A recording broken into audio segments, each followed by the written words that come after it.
Good afternoon, folks. I hope you are having a really good week so far. It is Thursday. I am fresh off of a lovely day with the little one yesterday where we went and had copious amounts of pizza. Well, she had lots of pizza.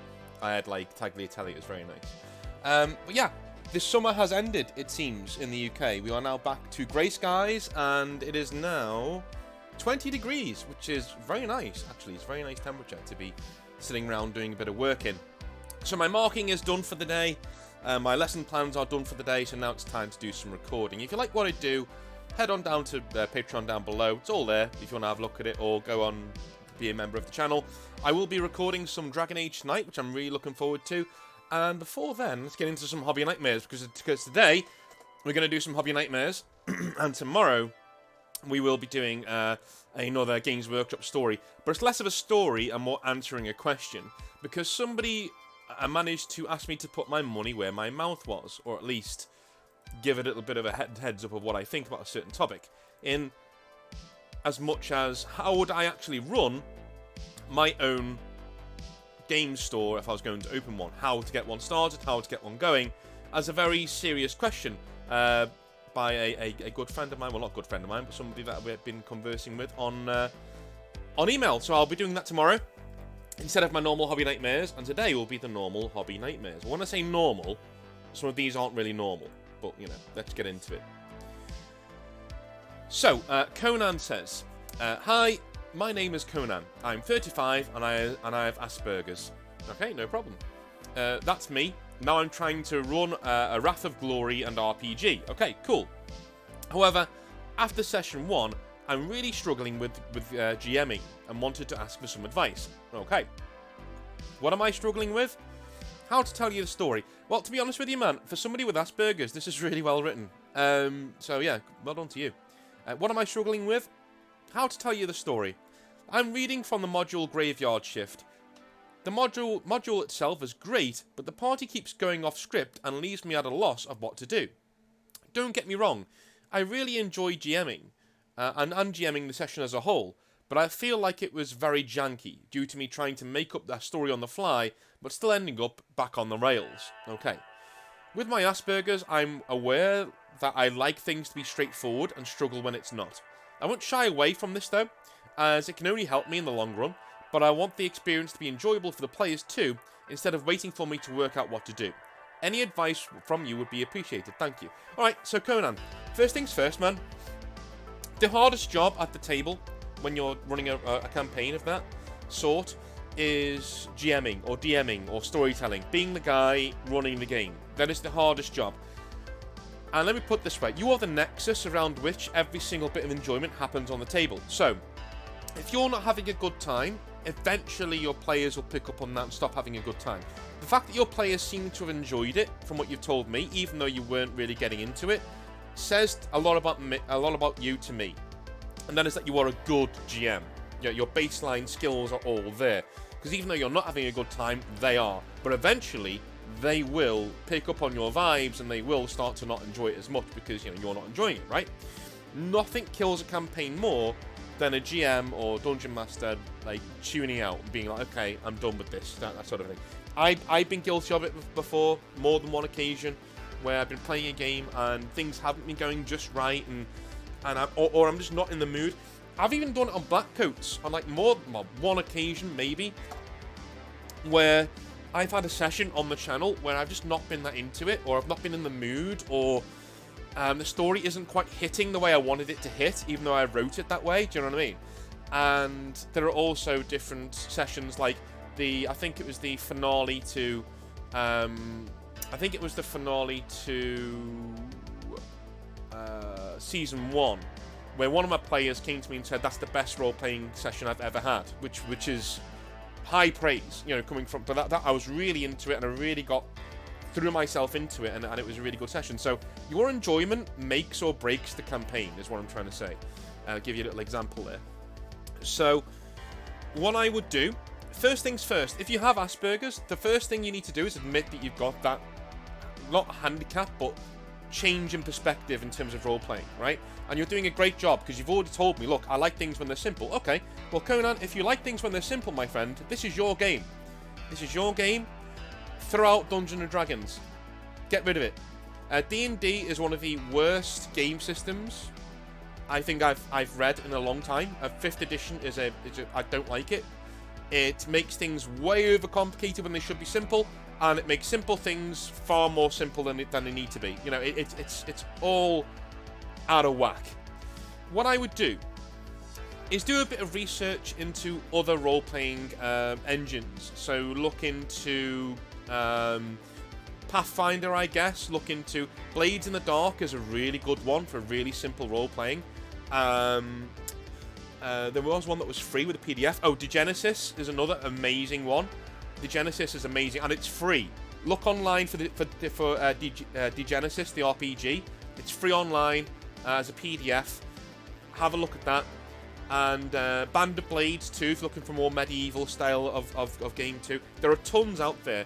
Read around. Shadowrun is one that I picked up on, that I like the idea of having loads of D6s to throw, so I picked that up in my own games, and I use that sometimes. So there are tons of games that you can mix and match to make your ideal game system.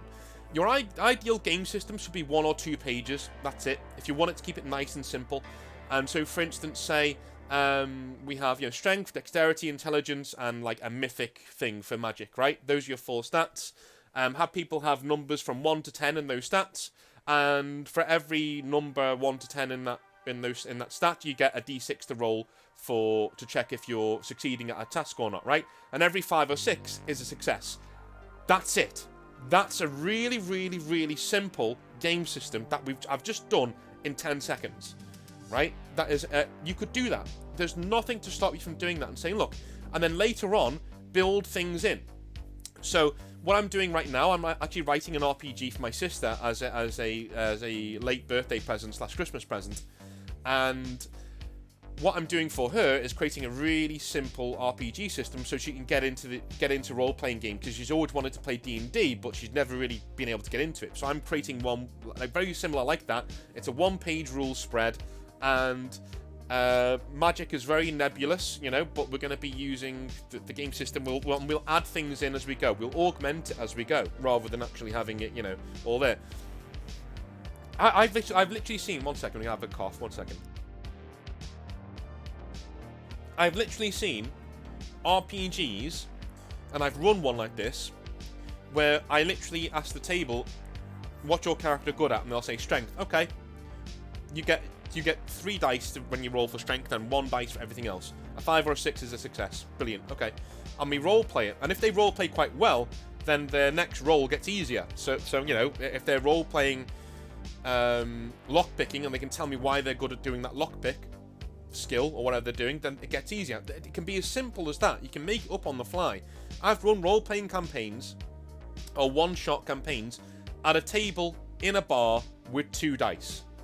It's that simple. It doesn't need to be complicated.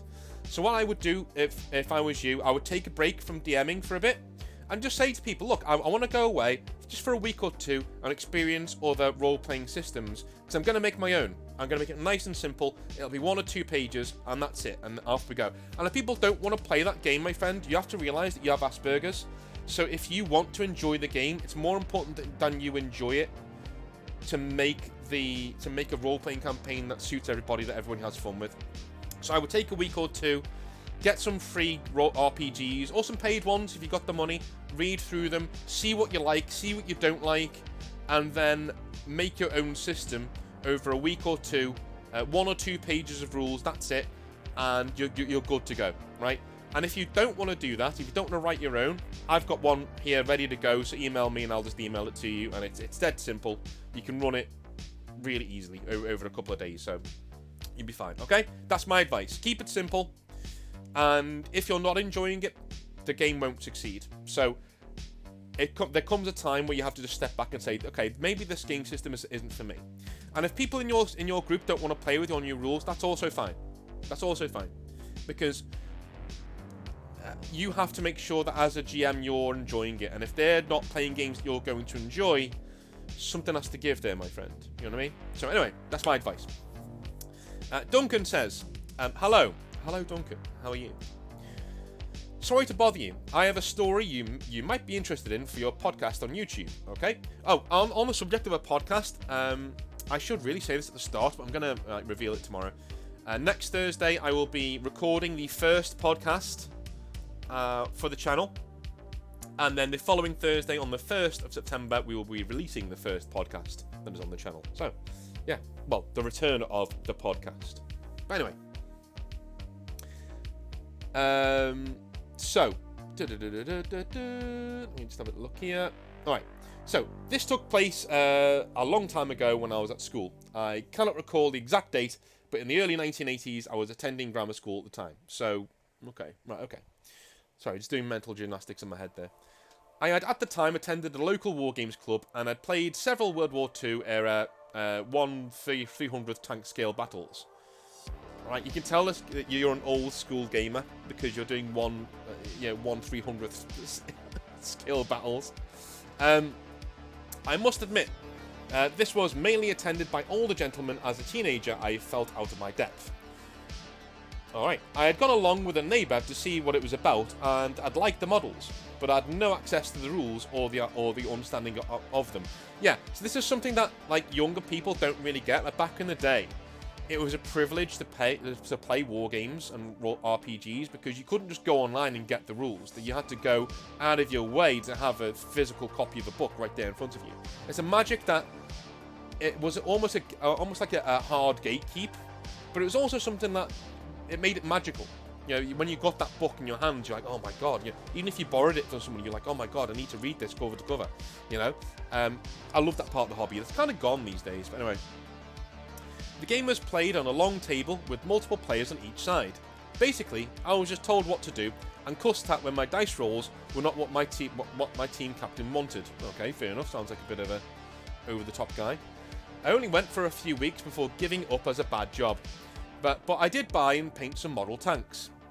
At the time, I was also interested in fantasy, being into The Hobbit and other Tolkien-type fiction. It was at this time I started to purchase White Dwarf, and I've continued to do so to this day. One year for Christmas, I received a rule book for the role-playing game called RuneQuest, as well as some of the sets of figures for the game produced by Citadel. Excellent. I have a friend who's like really into RuneQuest, and he got the Glorantha set, which is like this big, massive book, and he's just so proud of it.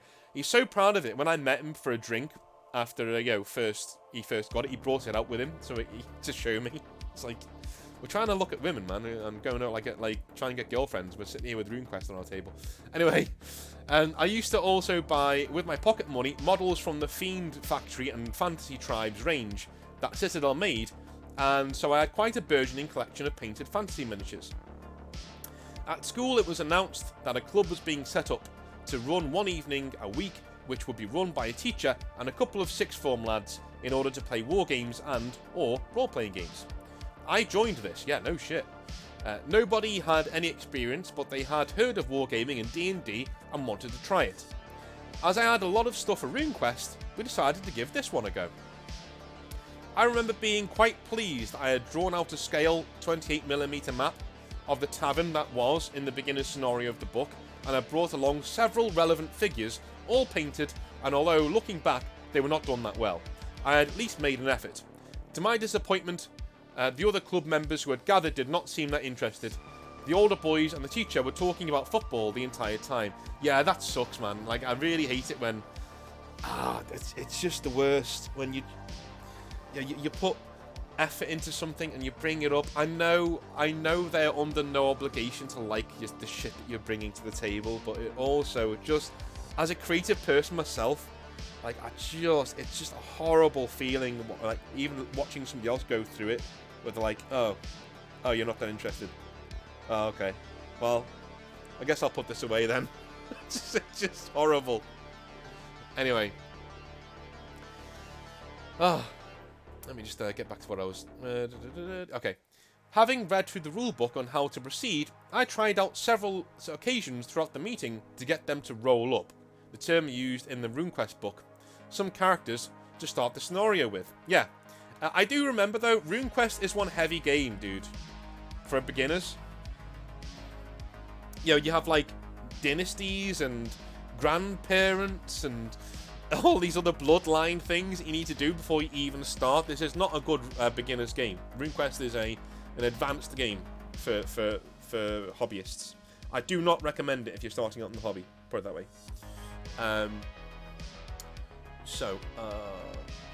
Okay, let me just...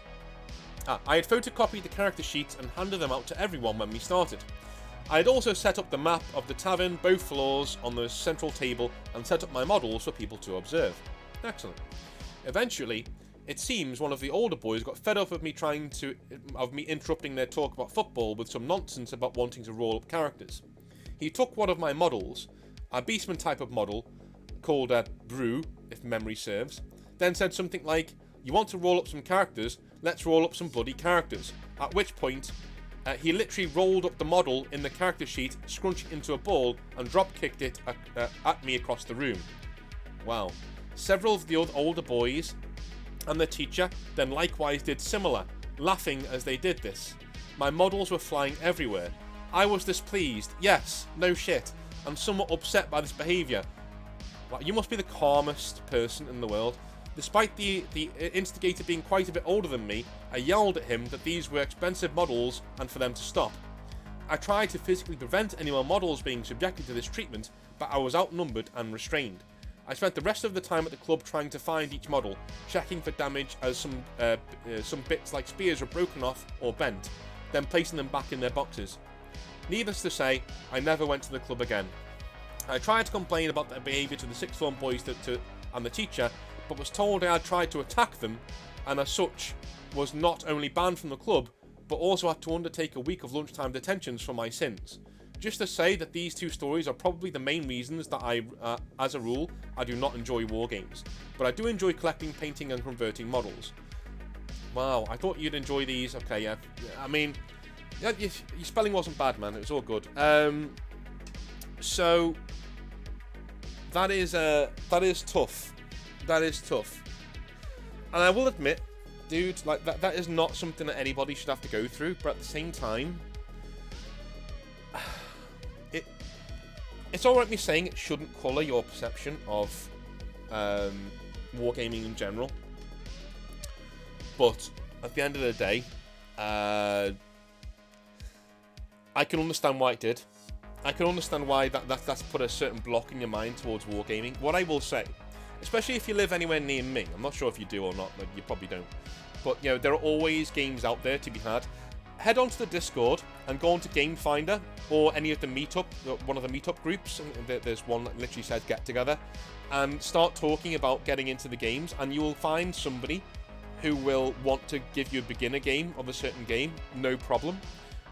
Please do that, because people walking away from the hobby is the exact opposite of what we want, especially because of douchebag behaviour like that, you know what I mean? I will tell you now, those weren't hobbyists, and so to let it spoil your enjoyment of wargaming is kind of backwards, because they weren't hobbyists. They were people who didn't like the hobby, who you know, were treating their club as an excuse to talk about football, right? Wargamers, by and large, are not like that. So I would ask you to give wargaming another chance, for me. And let me know what happens when you do, or if I can help in any way. Trevor says, "Greetings, North. I was wanting to ask you a quick question regarding your stories. I recently decided I want to start some kind. I wanted to type some of my hobby experiences to you. Okay.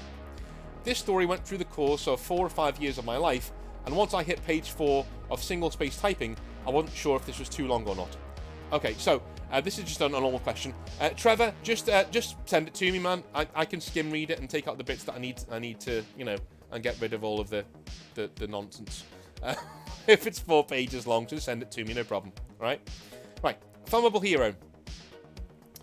He says, I'm not sure if this is a horror story, but I think you'll appreciate it. It is not my story per se, but I got to watch it unfold live. A hobby store in my area has been struggling. They opened just about the time of Nurgle's Blessing. That's bad timing. And since then they've had trouble turning a profit. Finding reliable help and issues with theft, things like that. Needless to say, they've had a rough go of it. The place itself is great. It's rather large, but with a very relaxed atmosphere. It is very gaming friendly. They have around 24 gaming tables, more for card games, and even areas for computer and video game play. That's cool.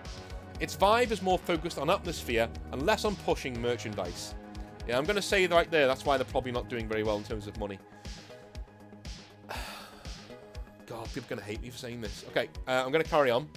Recently, in a very candid move, the owner opened up to the community, letting them know about the struggles of the store. That's great. You should do more things like that. He even held an open forum in-store for the community to discuss possible changes to the business, whilst trying to not negatively impact his patrons' experience. One particular member of the community, let's call her Sharon, had a lot of expert advice to offer. I don't remember all the details of what she said, but she basically dressed him down about how everything he was doing was wrong. After all, she used to work for Games Workshop, and that's not how they did things. She went on about how everything from lack of employee knowledge, not actively greeting customers, not aggressively pushing product, not running enough demos, etc.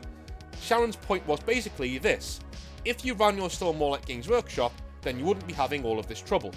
Now, to be fair, obviously Games Workshop knows a thing or two about running a hobby business.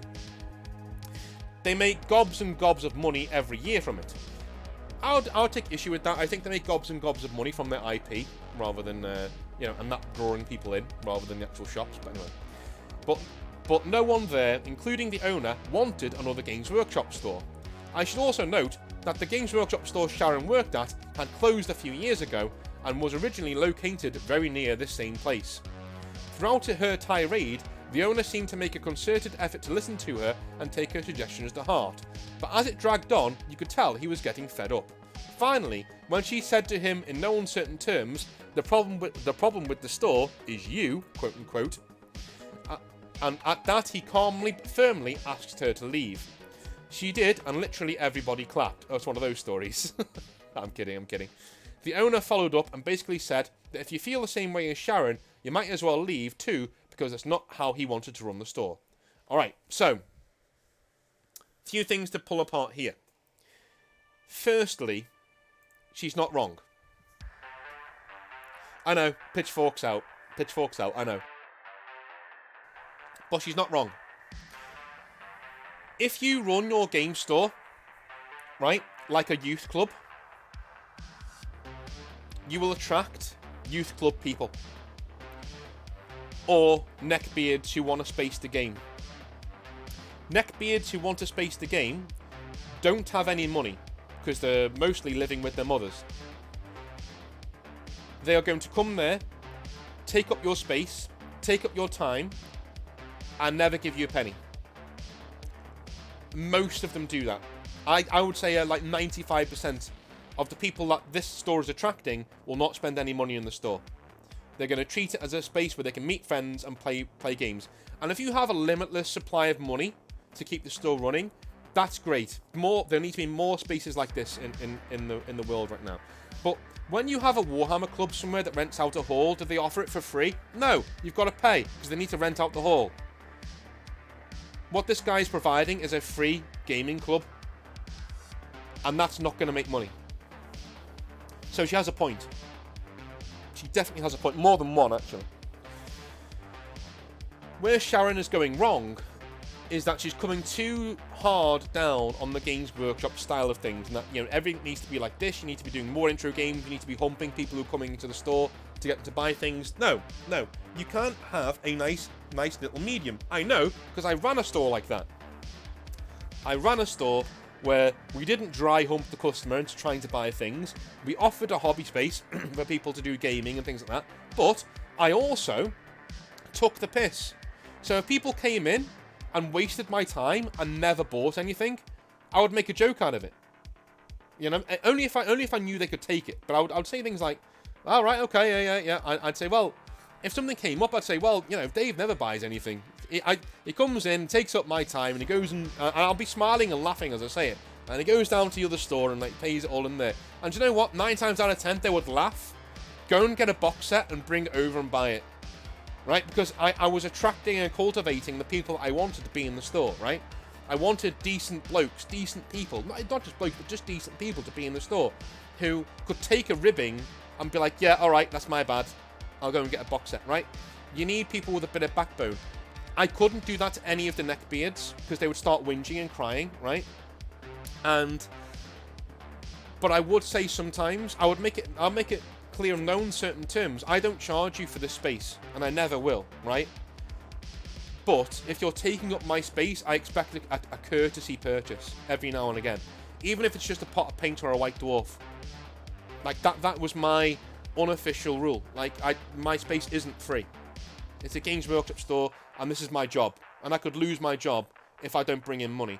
So if you want to take up my space and my time, when I could be, you know, if a mother comes in with 3 kids who all want to get into the hobby, yet you want to speak to me about Blood Bowl, that's fine. That's cool, but I'm losing money on that family walking in to talk to you. All right? So here we go. Let me just, sorry, I've got an email there that distracted me for a second. So, Sharon has a point. This is what I'm saying. Sharon definitely has a point. Again, what she's doing wrong is she's going too far into the corporate speak of Games Workshop, and you definitely shouldn't say to a manager that the issue is you, because it's not him. What he wants to do is create an alternative to Games Workshop. What he hasn't taken onto account, though, is that he also needs to make money. You know? That's just how it goes. That's capitalism, man. You're running a store. You need to make money. There is a happy medium to be had here. Cultivate the people, especially if they can take a piss take. If they've been coming into your store for ages and never bought anything, you know. I had a rich guy come in, like, yeah, he was quite well known for having a bit of money, and I just kept like plugging things to him because it was funny.